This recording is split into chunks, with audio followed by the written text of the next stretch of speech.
mettra un muet à la fin d'un verbe pour les participes passés qui vont s'accorder avec un sujet féminin singulier. Marie, j'ai déjà fait une vidéo au niveau des accords du participe passé, de l'accord du participe passé. Donc tu voudras bien te référer à cette vidéo-là. N'empêche que je vais quand même expliquer, je vais donner quand même un petit bout des explications que j'avais déjà données. Voilà. Donc tu vas mettre un muet à la fin d'un verbe pour les participes passés, participe passé qui s'accordent avec un sujet féminin singulier. Voilà. Avec un sujet féminin singulier. Un exemple.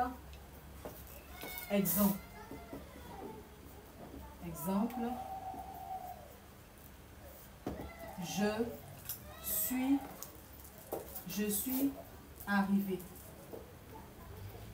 Comme il s'agit de moi qui suis une femme, je vais mettre un muet. Je vais prendre un verbe. Je suis. Un autre verbe. Je suis venue. C'est toujours moi une femme, donc je vais mettre un muet. Mais pour conjuguer aussi les verbes du premier groupe, tels que le verbe copier, le verbe remuer. En fait, j'ai déjà fait aussi les terminaisons des verbes. Que ce soit les verbes du premier groupe, du deuxième groupe, du troisième groupe, autant simple. C'est-à-dire quoi? Le présent, le futur simple, l'imparfait. J'ai déjà donné les terminaisons. Donc, pour conjuguer les verbes tels que étudier, copier, hein, avec je, tu vas avoir un muet à la fin. Avec, comment on appelle ça? Avec il ou elle au singulier, tu vas avoir un muet à la fin. Voilà. Donc, voilà un peu comment tu vas utiliser un muet à la fin d'un verbe. Maintenant, tu vas utiliser ES à la fin d'un verbe dans le même cas de figure, seulement avec des sujets féminins pluriels. Donc, ce sera des participes passés qui vont s'accorder avec des sujets féminins pluriels. Des participes passés qui s'accordent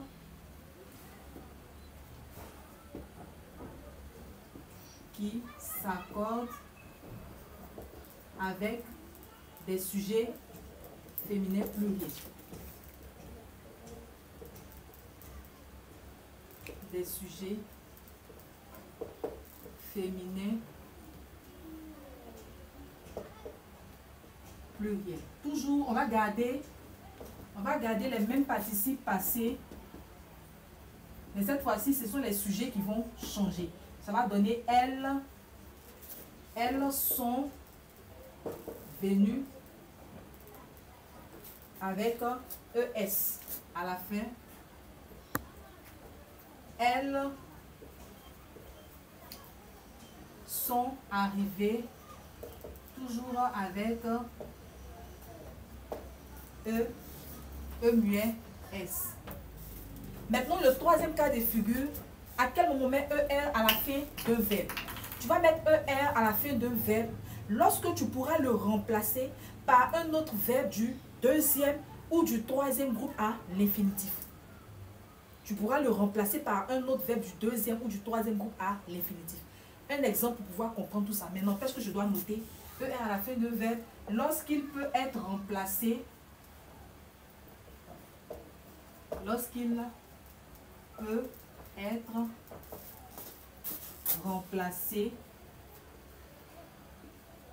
par un autre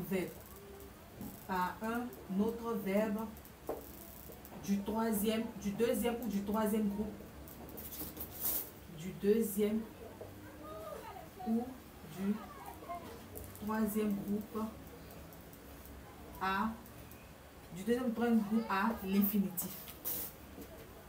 L'infinitif. Exemple,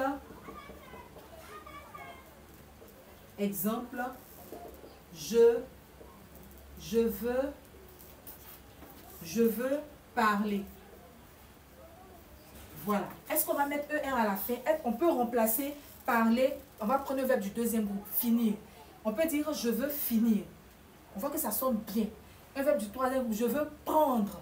Ça sonne bien. On peut dire je veux remplir, je veux vendre. Vous voyez que ça sonne bien. Donc quand ça sonne bien comme ça, là, quand tu remplaces par un verbe du deuxième ou du troisième groupe à l'infinitif et que le sens est bon, la phrase est correcte, c'est que tu mets ER à la fin.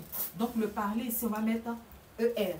Mais si ce n'est pas correct, quand tu vas remplacer par un verbe du deuxième ou du troisième groupe à l'infinitif et que ce n'est pas correct, tu vas mettre E accent aigu. Au fait, E accent aigu là, tu vas le mettre lorsque ici, le premier verbe, ça sera l'auxiliaire avoir ou être. Donc voilà un peu les réponses à ta préoccupation. Marie, j'espère que j'ai été assez explicite et j'espère que cette vidéo-là pourra te servir à l'avenir. Si on a compris, on va écrire correctement ce verbe. Ils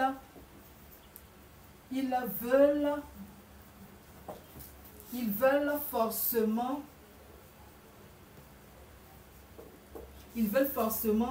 enregistrer.